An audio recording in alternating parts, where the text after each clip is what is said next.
여러분 안녕하십니까? 6월 16일 수요일 뉴스투데이 강원입니다. 강릉시 코로나19 예방접종센터가 지난 월요일부터 강릉 아레나에서 실내 롤러스케이트장으로 바뀌었습니다. 그런데 안내문에 기재된 접종센터 변경 날짜를 2차 접종 예약 날짜로 착각하거나 주 출입구가 아닌 통로로 드나드는 혼선이 빚어졌습니다. 또 고령자 3명은 예정된 날짜보다 이르게 백신 접종을 받는 오접종도 발생했습니다. 홍원표 기자가 취재했습니다. 강릉 코로나19 예방접종센터가 아레나에서 실내 롤러스케이트장으로 변경돼 운영되고 있습니다. 강릉시는 화이자 백신을 맞고 있는 만 75세 이상 고령층에게 접종센터 변경 안내문을 배포했습니다. 그런데 이를 백신 2차 접종 일자로 착각한 고령자들이 예방접종센터로 몰려들었고 결국 30여 명은 되돌아갔습니다. 접종센터로 들어온 사람들도 동선 통제가 안 돼 뒤섞이면서 혼란을 빚었습니다. 이런 와중에 3명은 2차 접종 예정일보다 더 이른 날짜에 백신을 맞았습니다.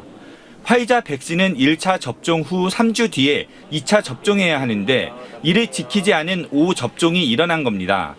강릉시는 즉시 질병관리본부와 강원도에 보고했고 오접종 3명에 대해 현재 이상 반응 발생 여부를 확인하고 있습니다. 집중적으로 좀 관찰을 해달라고 이상이 없을 때까지 해달라는 주문을 받았고 이상 반응팀에 지금 저희가 의뢰를 해서 집중 관리 예정입니다. 백신 접종 날짜를 맞추지 않으면 항체 형성이 제대로 되는지 장담할 수 없습니다. 더구나 예측할 수 없는 부작용이 나타날 가능성도 있어 더욱 주의해야 합니다. 강릉시는 재발 방지를 위해 주요 출입구를 제외한 모든 통로를 막았습니다. 접종 대상자들의 무단 출입이 이어지면서 강릉시가 이렇게 운영진 출입구를 아예 봉쇄했습니다. 또 관리 인원을 확충하는 등 예방 접종력 확인 절차를 강화하기로 했습니다. 예약 시간 잘 지켜서 오시고요. 그리고 두 번째는 화이자는 3주 후에 접종을 합니다. 2차 접종은 3주 후에 달력에 좀 표시했다가 저희가 드리는 자료랑 해서 좀 3주 뒤에 잘 맞춰서 오셨으면. 전국적으로도 용량을 잘못 투여하거나 다른 백신을 주사하는 경우 등 오접종이 이어지는 만큼 집단 면역 형성이나 백신의 신뢰도를 높이기 위해 접종 현장 점검이 더욱 필요해졌습니다. MBC 뉴스 홍한표입니다. 강원랜드가 카지노 동시 체류 인원을 2,300명으로 늘렸습니다. 코로나19가 장기화하면서 극심한 침체에 빠졌던 주변 상권에 손님이 조금씩 늘어나고 있는데 상인들은 빨리 활기를 되찾기를 기대하고 있습니다. 조규환 기자입니다. 강원랜드 카지노 입장권 매표소 앞에 예약 손님들이 줄지어 서 있습니다. 제한적으로 영업이 다시 시작됐던 넉 달 전보다 손님들이 확연히 늘었습니다. 카지노 동시 체류 인원이 1,200명 수준에서 2배 가까이 확대된 것은 지난 2월 제한 영업을 시작한 이후 120일 만입니다. 다음 달부터 간소화되는 사회적 거리두기 개편안이 시범 적용돼 카지노 입장객도 최대 수용 인원의 50%까지 받을 수 있습니다. 한 번에 3,000명까지 입장이 가능한데 전화로 사전 예약을 받아 우선 2,300명만 받고 있습니다. 기준대로라면 3,000명까지 입장하실 수가 있는데요. 저희가 거리두기를 고려해서 2,300명 수준으로 제한을 했습니다.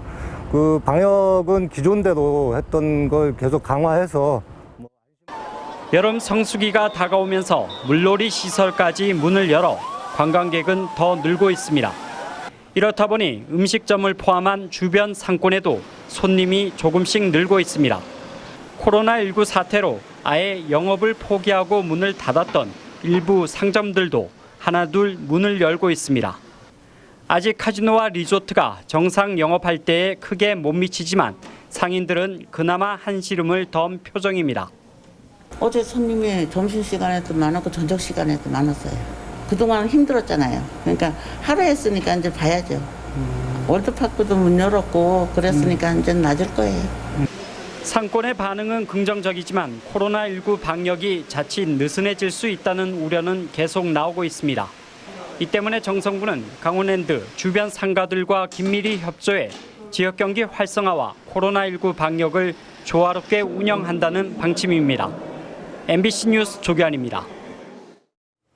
평창군이 추진하고 있는 스마트 축산과 관련해 의회에서 적법성 논란이 제기됐습니다. 군이 먼저 땅을 사서 일부 축산 농가나 특정 기업에게 되파는 방식의 사업 추진이 과연 공익에 부합하느냐를 두고 논쟁이 벌어졌습니다. 보도에 조성식 기자입니다. 취임 3년 만에 처음으로 군정질문 답변자로 나선 한환기 군수. 질의는 지역 내 갈등을 빚고 있는 스마트 축산 조성 사업에 집중됐습니다. 지광천 의원은 군에서 스마트 축산 부지를 우선 매입해 기반 시설을 조성한 뒤 참여 농가에게 분양하는 방식이 법적 근거가 없다고 지적했습니다. 행정안전부 질의를 통해 이 같은 답변을 받았다고 공개했습니다. 행안부는 공공 목적은 주민들 모두에게 혜택이 주어지는 공익성을 의미한다며 사전에 결정된 축산 농가에게 분양하는 것, 공공 목적에 해당하지 않는다고 본 것입니다. 본 사안 질의와 같은 분양 방식의 매각은 법령에 근거가 없어 곤란할 것으로 사료됩니다. 공공 목적이란 해당 자치단체 전체의 필요성과 자치단체 전체의 이익이 직결되는 공익성을 수반하는 목적을 의미한다라고 되어 있습니다.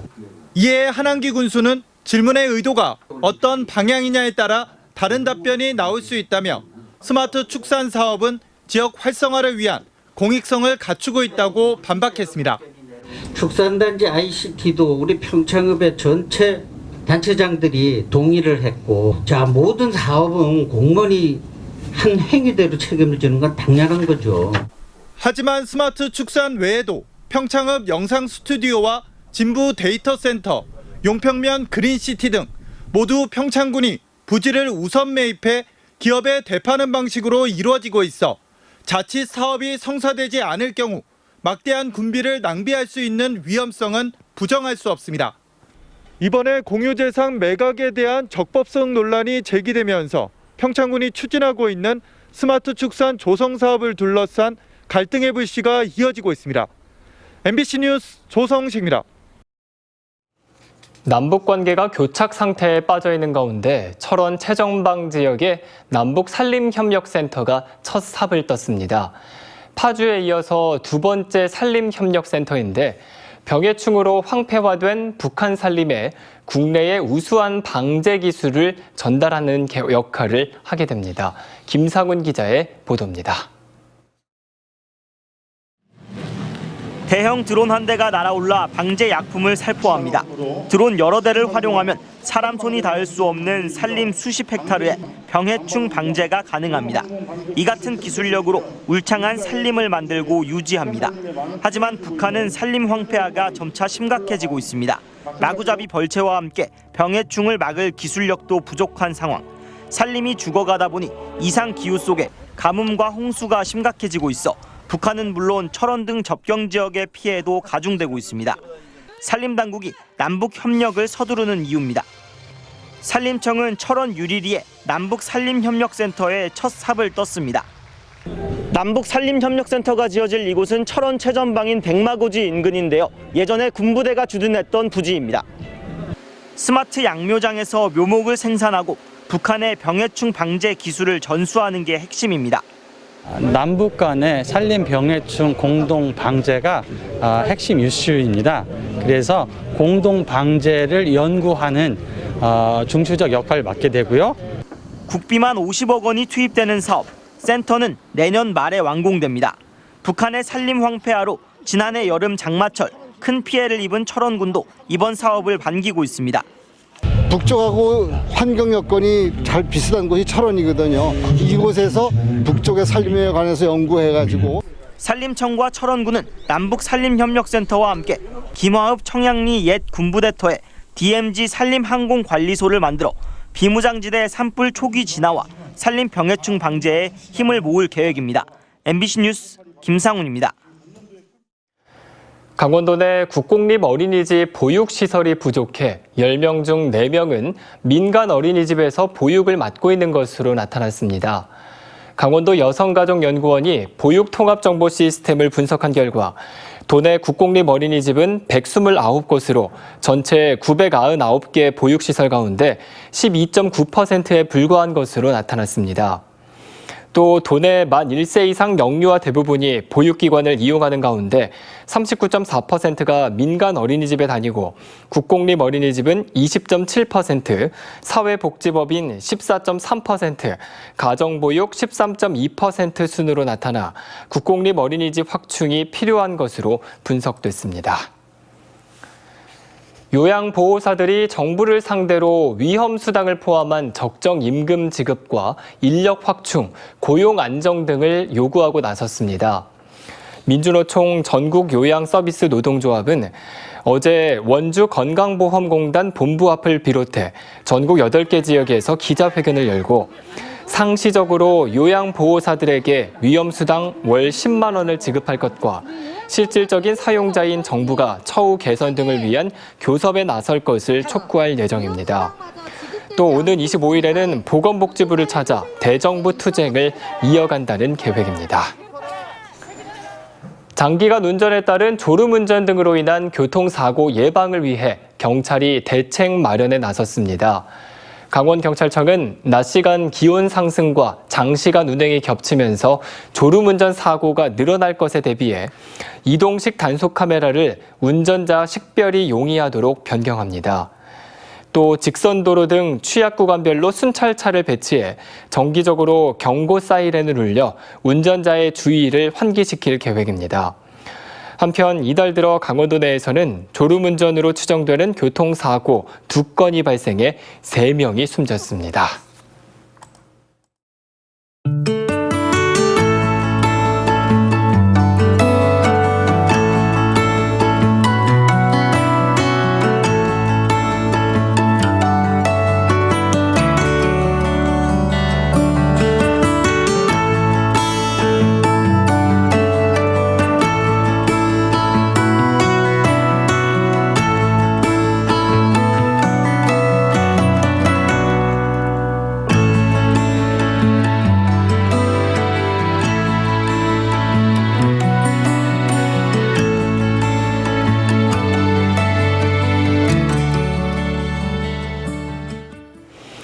강원FC의 FA컵 8강 상대가 수원 삼성으로 결정됐습니다.